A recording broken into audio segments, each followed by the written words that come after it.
I fell in love with this guy, and you won't believe what he did. I gave him everything, my heart, my money, my trust, and he used it all to plan a wedding. Not with me, with another woman. But don't worry, he still got married. Just not to who he expected. This is the story of how I destroyed the man I once thought I'd grow old with. I fell in love with this guy, and you won't believe what he did. I gave him my time, my money, my entire heart. I made excuses for him. I defended him. I covered his rent, his groceries, even his dreams. And while I was building us, he was building a wedding. Not with me, but trust me, he still got married, just not in the way he imagined. My name is Alicia. I'm 32 years old. And this is the story of how I took down the man who tried to use me as a stepping stone to his real life. This is my side of revenge. Back then, I thought I had my life together. I worked as a private banker for one of the biggest financial firms in Atlanta.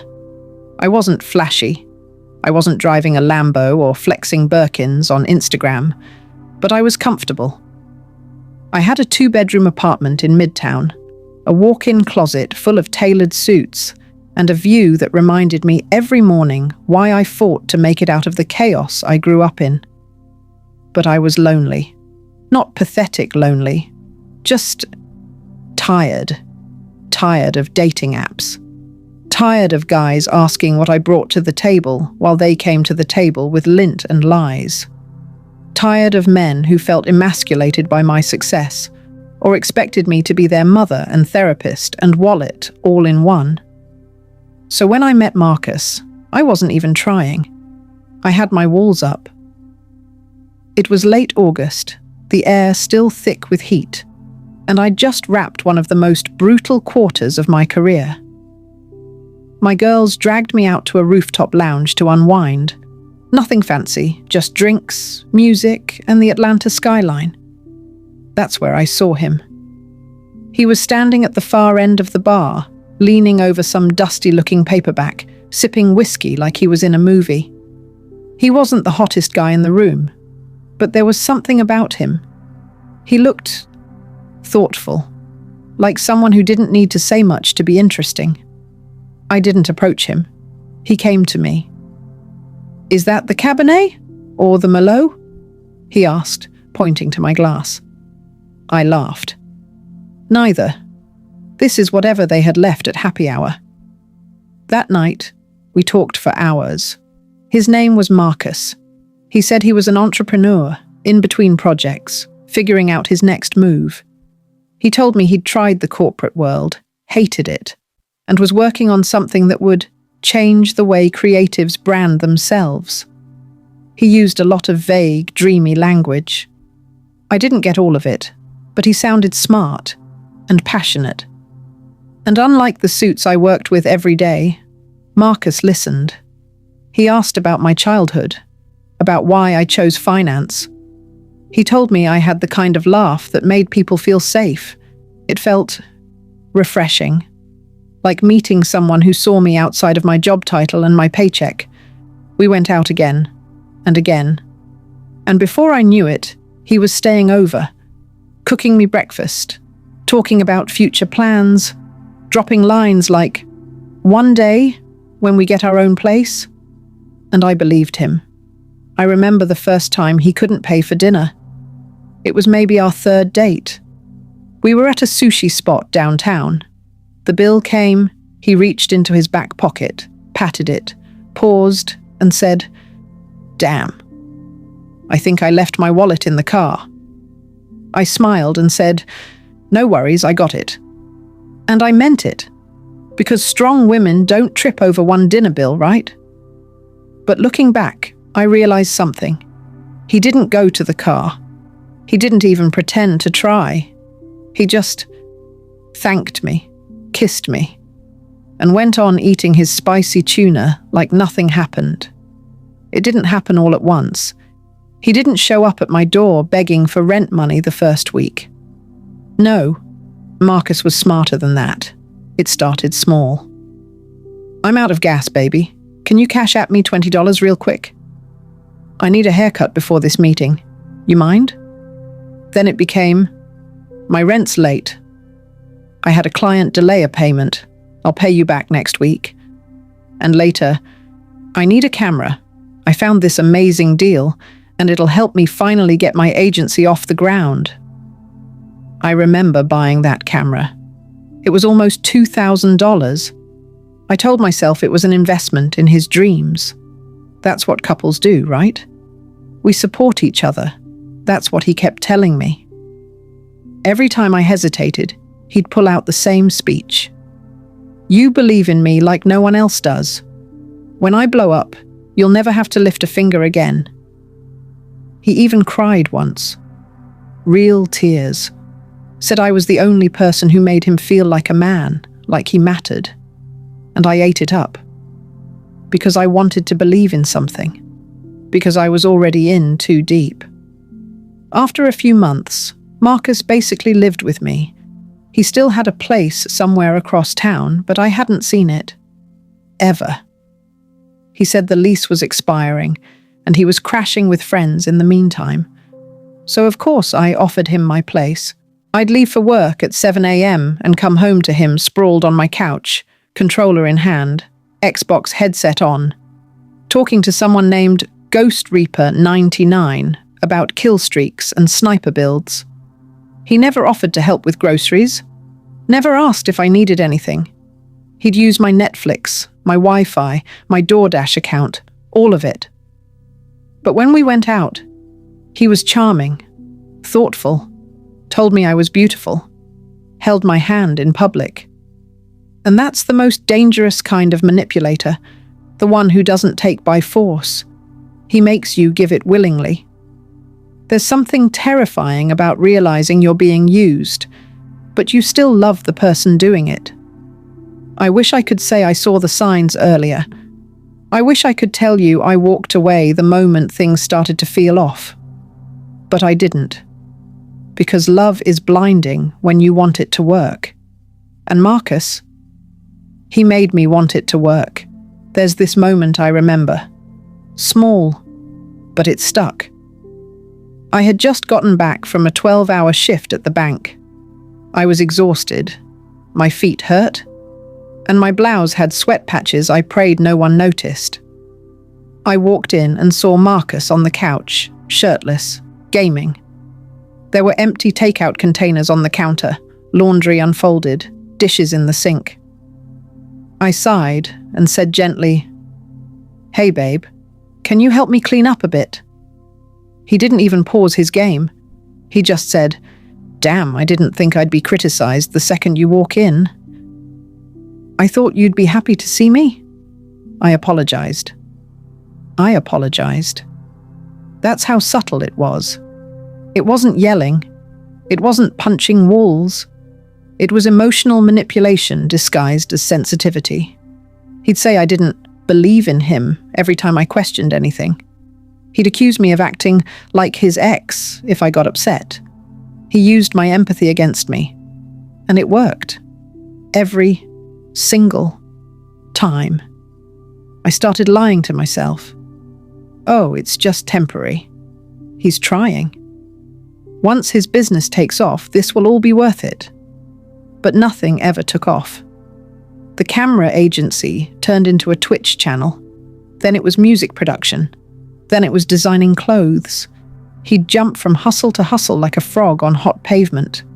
No direction. No real plan. But he always needed money to get started. I spent close to $15,000 over the course of a year, between equipment, rent, new clothes, groceries, Uber rides, even paying off one of his traffic tickets.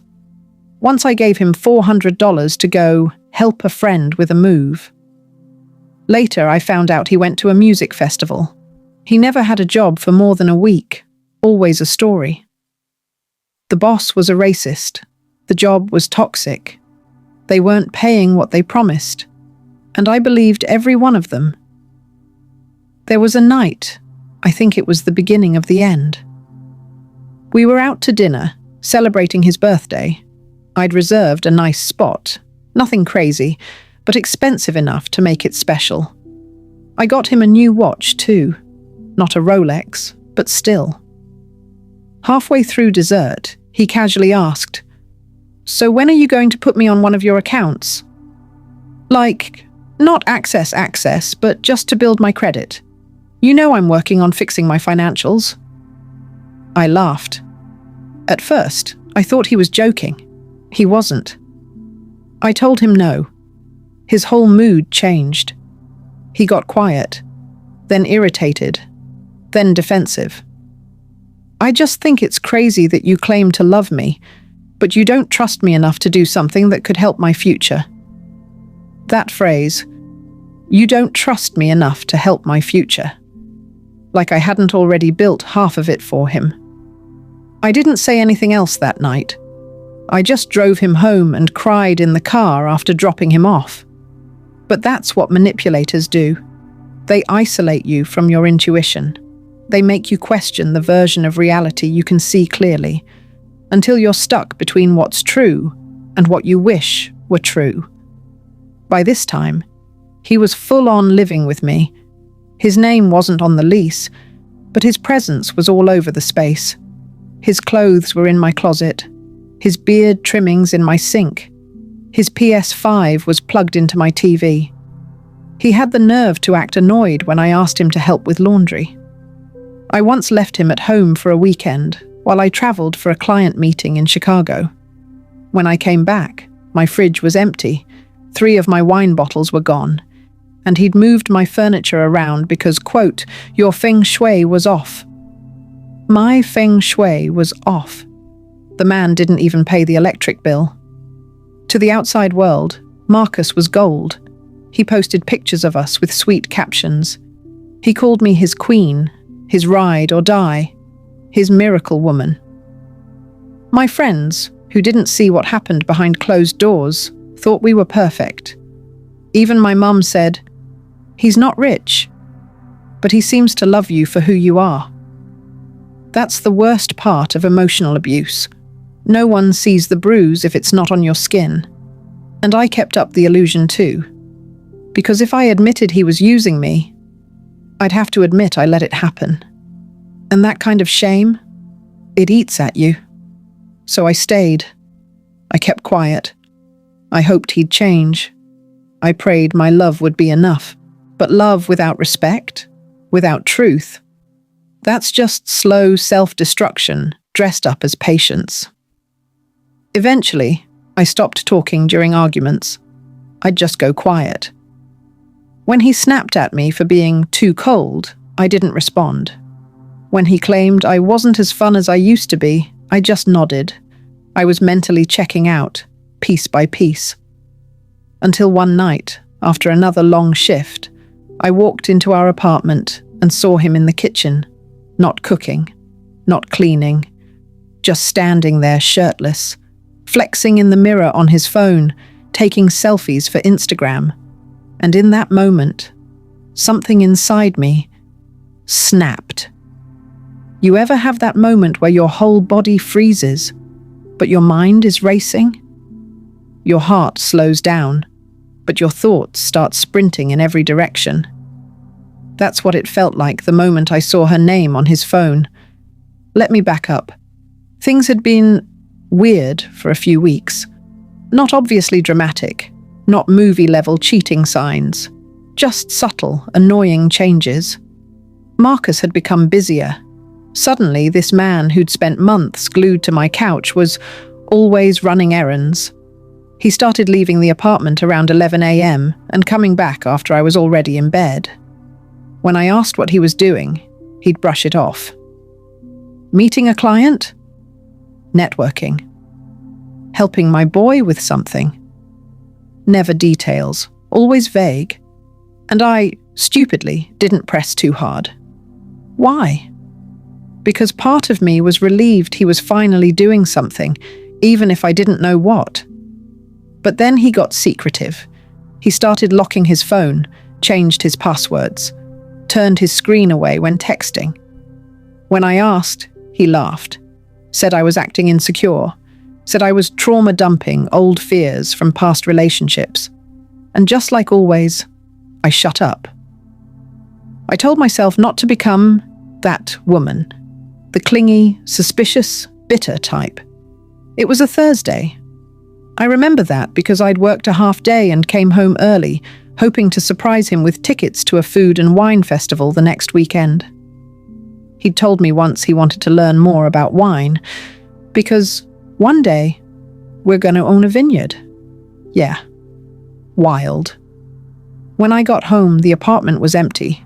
Marcus's keys were on the counter, his shoes by the door. I figured he went out for a jog, or more likely, stepped out to grab food. I put the tickets in a little envelope and placed it on the coffee table.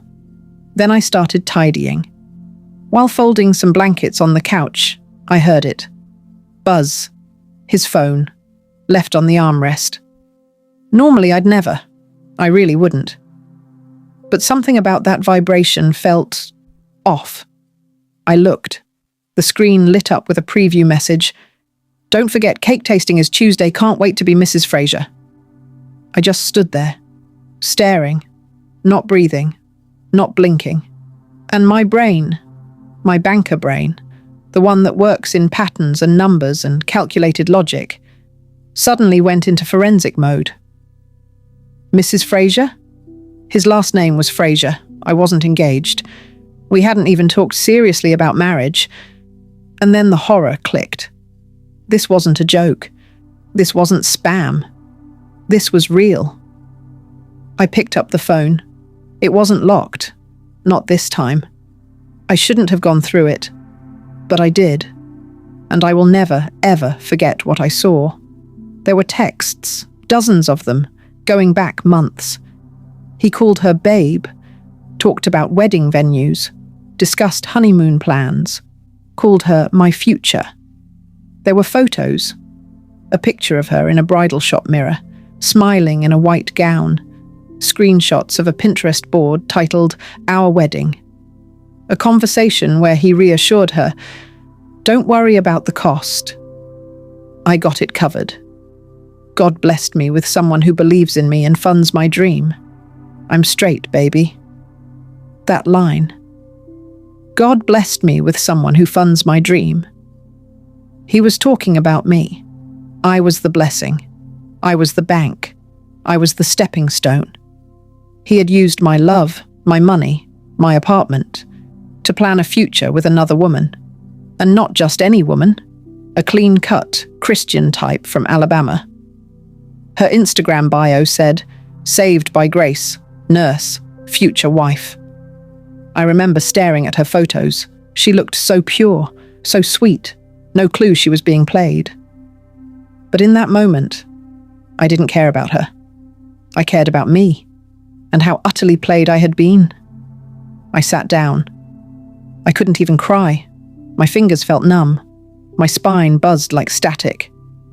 I stared at that text for 5 whole minutes before I even moved. And then I did something I never thought I'd do. I took screenshots. All of it. Every message. Every picture. Every plan. Then I emailed them. To myself. To a backup email. To my work email. To a USB. I saved them like evidence, because that's what this was now. A case. A con. He wasn't a boyfriend. He was a scammer. And I was going to be his unwitting sponsor, until he disappeared into someone else's wedding photos. But he made one mistake. He thought I was weak. That night, I slept in silence. I didn't confront him. I didn't scream. I didn't throw his stuff out. Instead, I smiled when he came home, said, "Hey baby, how was your night?" and made him a plate of pasta, because I needed time to plan, to hurt quietly, to become a woman capable of revenge. There's a kind of silence that comes after heartbreak. It's not sadness. It's not anger. It's colder than both. It's the silence of a woman deciding she's done. That was me. Marcus didn't know it yet, but I had stopped loving him the moment I saw that text. Now, I was just playing a role. smiling, cooking dinner, listening to his fake plans and empty promises. Because what he didn't realize is, bankers don't just cry. We audit. I didn't confront him. That would have given him time to twist it, lie, cry, blame. Instead, I became curious. What's your schedule like this week? Want me to help you book anything for the wedding shoot? Do you need a new shirt for your meeting? He didn't suspect a thing. I studied his routines, where he went, who he talked to. He was always sloppy with his tech, so I mirrored his phone to my tablet using a tracking app I knew from a client's divorce case. Every call, every message, every Google search. I saw it all. That's how I found the wedding date, April 15th. That's how I found her church, her dress boutique, their shared budget sheet on Google Drive. He was even using a fake LLC created using my old tax software to appear like he had a steady income. The irony. I had funded every single detail of their wedding. Now came the part that most people mess up. Revenge isn't rage, it's patience. I pulled $4,000 from a secondary account and started preparing my own guest list. People from my life who had no idea what I was going through. Old friends. My cousin who did PR. A guy I dated before Marcus, who now ran a digital marketing firm. I emailed Marcus's side chick's church anonymously. Asked about reserving space for an engagement blessing. Got the pastor's assistant to send me a schedule of upcoming events. Their wedding was real. It was booked. I went to a print shop and ordered 120 thick, gold-edged invitations, but not for a wedding, for a seminar. Titled, How to Spot a Financial Leech, a Real Woman's Guide to Avoiding Manipulative Men. Held 1 week before their wedding, in the same city. At a rented hotel ballroom, with Marcus's face, blurred but unmistakable, on the flyer cover. I posted flyers anonymously, slipped a few into mailboxes near the bride's apartment, tagged him anonymously on Facebook. I watched the fire start, just embers at first, and I kept smiling. But that wasn't enough. He needed to feel it, the way I had felt it. So I made a new Instagram account, followed his bride, watched her posts, waited for her to upload another one of those "thankful for my king" captions. And when she did, I messaged her. Hey sis, you don't know me, but I know Marcus. I know the ring, the dress, the venue. I also know where he sleeps every night, and what account paid for that down payment, and who bought the ring he gave you. I attached receipts, screenshots of Cash App payments, the Pinterest board he had open in my browser history, a picture of him asleep in my bed from just last week. She left me on scene for 3 hours, then replied with one line, "Call me. Now." Her name was Emily. She had been dating Marcus for over a year. She thought he worked in marketing. She thought I was his business mentor. She had no idea he was living with another woman, sleeping in her bed, eating her food, calling her baby at the same time. We talked for almost an hour. She cried. I didn't. She wanted to cancel the wedding. I told her, "Do what you want, but if it were me, I'd let it happen, just not the way he planned." And to my surprise, she agreed. April 15th, the day Marcus was supposed to marry his innocent, unsuspecting, golden-hearted Emily. I woke up early, got dressed in a fitted black dress, heels, red lipstick. Not for him, for me. I wasn't going to crash the ceremony. I wasn't going to throw a scene. I was going to let the truth walk down the aisle before Emily did. Marcus's wedding was set in a charming outdoor garden. Ivy walls, gold chairs, soft piano music, everything my money had built. And just before the ceremony started, the projector for the welcome slideshow came on. Smiling pictures of the couple began flashing. And then, static. Then a new photo, Marcus and I, kissing, on my birthday. Then another, him asleep on my couch. Then a screen of Cash App transactions from me to him. Then screenshots of his text. Alicia funds me. She don't know about you, LOL. I'm almost out though. And then a final slide. Groom, we'd like to thank you for attending your own surprise intervention. Gasps. A scream. Marcus stood frozen at the altar like he'd just been shot. Emily was gone. Vanished before the music even started. And then, slowly, one by one, the guests started leaving too. I wasn't there when he got back to my apartment. I had already cleared his things into 3 garbage bags and left them by the door with a note. I was never your investor. I was your karma in heels. He tried to call. Over. And over. And over. Blocked. Everywhere. His business page was reported for fraud and taken down. The wedding venue blacklisted him. Emily's family sued him for reimbursement on her dress, catering, and the venue deposit. Last I heard, he was working part-time at a vape shop and living in his cousin's garage. And me? I got promoted, transferred to the New York office, took a 3-week solo vacation to Santorini, and every time I sip wine on a balcony somewhere quiet and peaceful, I remember he never saw it coming, because the best revenge is being the storm they thought they'd never have to survive. People ask me sometimes, did he ever try to come back? Yes, of course he did. 2 months after the wedding, I got an email. Subject line, closure. He didn't even have the courage to call. The message was long, rambling. The kind of letter men write when they're not sorry they hurt you, just sorry you had the power to end it on your terms. He said he missed me. Said I brought out the best in him. Said he panicked when things started getting real with Emily. Said I misunderstood everything. That nothing physical happened between them until he was emotionally confused. He ended the email with, I hope one day you can forgive me. We had something special, maybe in another life. I stared at that message for a long time. Then I hit delete. No reply, no acknowledgement, just erase. Because in that other life he mentioned, he would have been honest, respectful, loyal. But in this one, he was a user, a fraud in nice cologne.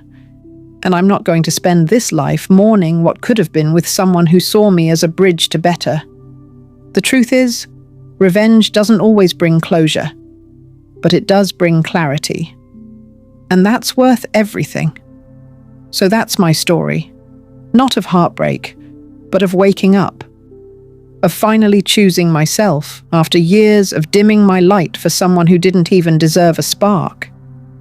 If you've ever been made to feel small, if you've ever funded someone's lifestyle while they planned a future without you, if you've ever given your heart to someone who only saw you as a stepping stone, then I hope you heard yourself in my voice tonight. And I hope you never let anyone shrink you again. This was my side of revenge, and I survived.